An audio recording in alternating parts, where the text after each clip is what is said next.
many walls and not enough bridges. Nowadays, this has become a matter of fact, especially when it comes to immigration. Nico, our next speaker, is going to show us why we should open our minds instead of drawing red lines. Let's please welcome Nico.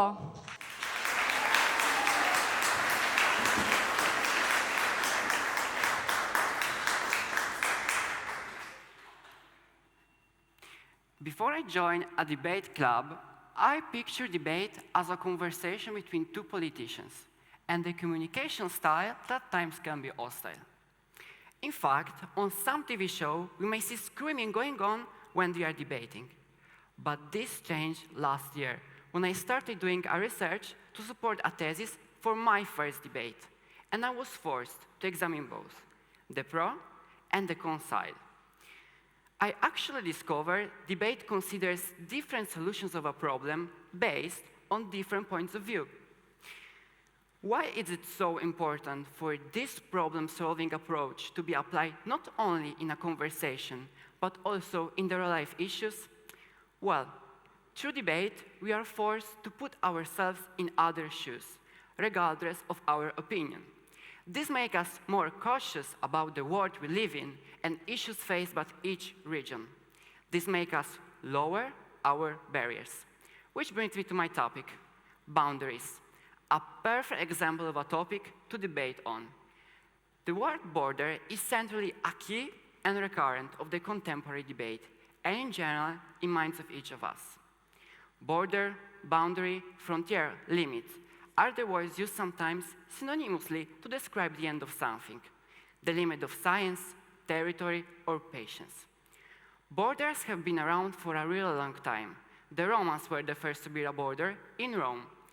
Its purpose was to divide Italic cities from Etruscan territory as a result of Roman-Etruscan wars. Then there was the Hadrian's Wall in northern England. It was built to prevent free movement of riders, while also furthering the collection of taxes from traders. Then there was the Great Chinese Wall, 1,500 years period to prevent Mongol raids. If you look carefully, you will notice that all three of them have something in common, to prevent raids.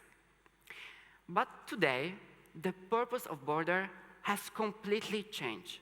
They are built to stop the free movement of civilians. Okay. Yes, they are free to stop the free, okay.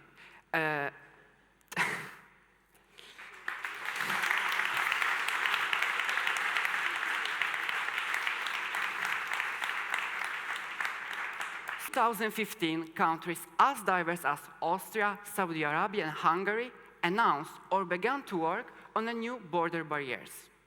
Norway has built a fence on its Russian border. Pakistan is building a wall on its border with Afghanistan, and United Kingdom has built a wall in Calais, France.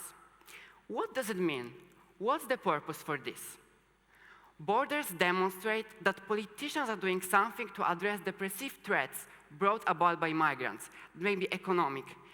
Economic in the form of workers taking jobs and revenue from the citizens, and cultural in the sense that migrants bring different traditions, customs, and languages that may not match with the local culture.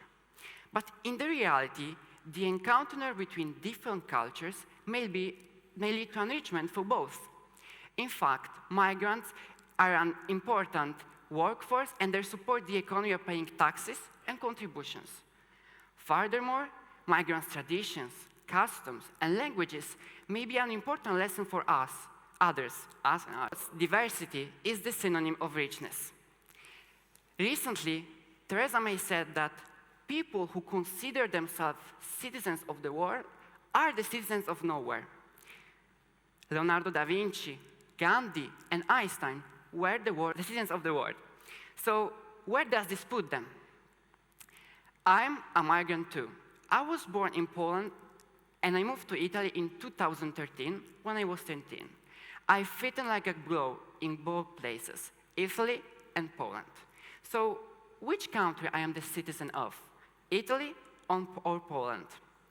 I actually often wonder what my life would have been like if I had stayed in Poland, if I had not had the option to move to a country that offers me more opportunities. There is one thing I am sure of. I will not have had the opportunity I've had to improve my education, to learn a new language, and to live new experiences.